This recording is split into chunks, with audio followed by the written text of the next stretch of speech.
Every now and then, we're forced into conversations we don't want to be in. Some scenarios include chatting with people you like, but about topics you're not interested in.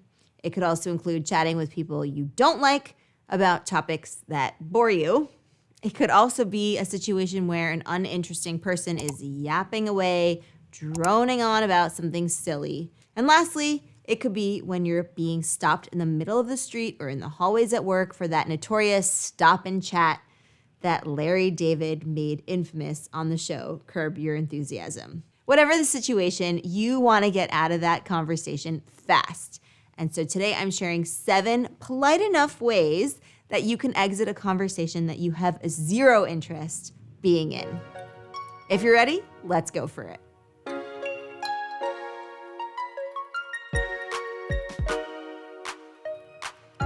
Okay, so the very first thing, and this is the most obvious of them, is to be obvious. Yes, you heard that correctly. Be blunt. So you can say things like, I have to run. I can't talk right now. Now's not a good time. Let's pick this up later. So you just say it point blank. I can't talk to you right now, right? And again, there's a nicer way of saying that instead of, I really don't want to be in this conversation. I'm going to leave right now. You don't have to say it like that, but you can still be blunt enough where you say, I have to run, I can't talk right now. Let's circle back on this later. Okay. Then, conspicuous nonverbal. So you can look at your watch. You can look at a clock if there's one in the room. You can look distracted, out of sorts in a way, if you will. Being distracted with your gaze, floating your attention about the room, maybe looking at your shoes, maybe if you have some bracelets on or something, looking at your bracelets. You're obviously showing that you've lost interest as you divert your attention. So basically here, you're making it obvious to the person that you don't want to talk to them without specifically verbalizing it.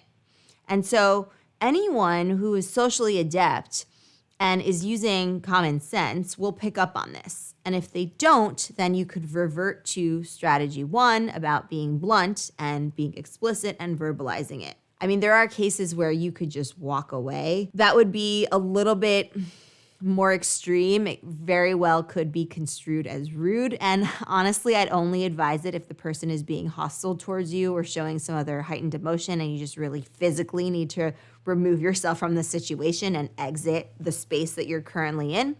But most of the time, and I'm sure you can relate, you probably wouldn't need to resort to such a dramatic exit, but know that it's there if you need it. All right, number 3, make it about them. So I really like this one because it's focusing the attention on them. It's like, it's not you, or it's not, me, it's you kind of thing. So things like, I'll let you go now. I know you have to run. I won't keep you anymore. I won't keep you any longer. Well, you must get back by now, right? So you're making it about them. Or if it's around lunchtime and you're really hungry and you're famished and you need to go for your lunch break, you can say, oh, you must be hungry. It's lunch break. Don't waste your lunch break yapping with me. I know this lunch break is never long enough. You should grab some food before we need to get back into the meeting or whatever, right? So the idea is really focusing the attention on them. And then they'll be like, oh yeah, that makes sense. That's a completely plausible argument. Basically, they want me to go do my thing because it's true. I have places to be, people to see, things to do, right? We all have this air of busyness at times, and you can leverage that to your advantage so that you can exit the conversation. All right, the next one, divert your focus. So you're diverting your attention. Let's say you're in a networking event or a party and there are people around. You might find a person, you might grab them and say, oh, hey, come here. I want you to meet so-and-so. Or, oh, hey, Joe, do you mind if we go and talk about that project that we have coming up, the proposal? Or let's say, you're in the hallway at work and you see one of your colleagues walking about. You might say, oh, Jennifer, I want to go over that project before the meeting. And then that way you just take Jennifer and you go and you do what you need to do. Or you find your other colleague and you say, okay, well, now I need to exit this conversation. And they won't think twice about it because obviously you're in the middle of something and you need to do what you need to do. The next thing you can do is an outward blame. So For example, the easiest thing is to blame it on your electronic device. So my watch is almost out of batteries and I need to charge this before it stops giving me the data I need. So I might say something like, oh, you know what? I really need to charge this watch before it dies on me. Or your phone battery might be low. Or honestly, it might not be low. You're just using that as an excuse, right? So you can just blame it on your electronic devices because goodness knows we're all very much tied to our electronics. And we can't go a day without the internet, goodness. But you know what I'm saying. So you could blame it on your electronic device. You can also blame it on someone else. Like, oh, you know, my friend's expecting me right now, or my partner's expecting me. I'm on dinner duty this evening and they don't like it when I'm late, or I don't want them to get hangry, whatever. And honestly, that might be true, right? There might be somebody waiting for you. Your dog might be waiting for you at home and you need to go and take them on their walk, or you need to go feed them, right? We have responsibilities that are very much a part of our life. So we need to honor those, and we can even use those in this kind of situation where we need to use it as an excuse. And again, it could be very, very true.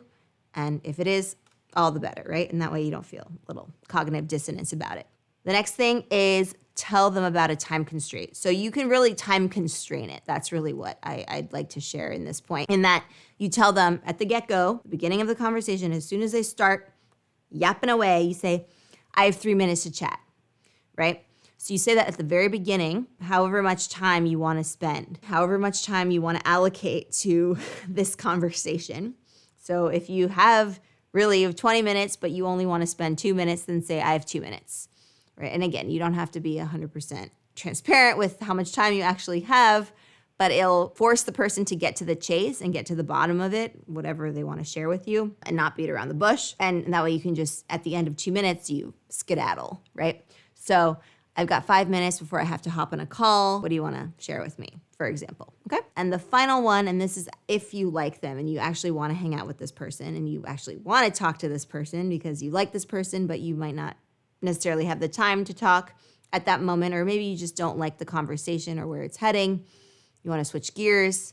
But again, you like the person. What you can do is a future mention. And I love the power of a future mention. So the future mention is alluding to something in the future. So if you have plans with this person, this works particularly well because you're saying, oh, I'm looking forward to tea tomorrow, or I can't wait to see you this weekend, or I'm so excited for our camping trip next weekend, or I'm looking forward to our lunch. Let's talk over lunch. I'm excited, right? So you can use that if you have plans with this person. And if you don't have plans with this person, you can still make a future mention. How? You can say, we should definitely go to that movie opening next week. Or let's grab coffee. And a lot of people say, let's grab coffee, and they never end up getting coffee. But if you're genuine and sincere about it, then it's a real thing. Then you'll actually absolutely grab coffee, do coffee, right? So let's do lunch next week. My schedule is open. Something like that. So those are future mentions. And again, this is for if you like the person, you actually want to hang out with them. And that's it. There you have it. Those are the 7 painless and mostly polite ways of getting out of a conversation that you don't want to be in, because it happens. These strategies will help you exit conversations that you have in casual settings and even in professional settings. You want to protect your time and your mental headspace. If someone is not communicating in a way that is respectful to you and to your time, then you have every right to exit it prematurely. And sometimes your reasons for wanting to get out of the conversation have nothing to do with the conversation partner, but more to do with time management constraints or topics you might not want to get into, particularly if it's gossip. Gross, right? So take it one step at a time, try out these strategies. The next time you're forced into a stop and chat, because I personally don't like a stop and chat, and I know that most people are not crazy about them either. Larry David made it abundantly clear that he's not. But anyway, you can focus on mastering one of these communication techniques, let's say each week. And then once you feel comfortable, you can graduate to the next level. Just add it on and on. Just add the next strategy and keep this routine up until you're able to do these things naturally in conversations, the ones that you don't want to be in. All right, Explearners, that's it from me today. Thank you so much for joining me for this lesson. I hope that you enjoyed it. Feel free to give a big thumbs up if you're watching here on YouTube. And if you're listening to our podcast, then be sure to leave us a nice review. It really helps us out, and you can share it with your friends and your family. Same with this channel, share it out. And if you're interested in reading this as a blog post, you can check out the transcript of this lesson, which can be found on our blog, explearning.co/blog. And while you're there, feel free to sign up for our newsletter. It's 100% free, and you'll get the latest and the newest lessons from us at Explearning. And I will see you in the next lesson. Until then, keep up the awesome work, and I will see you soon. Happy Explearning, everyone.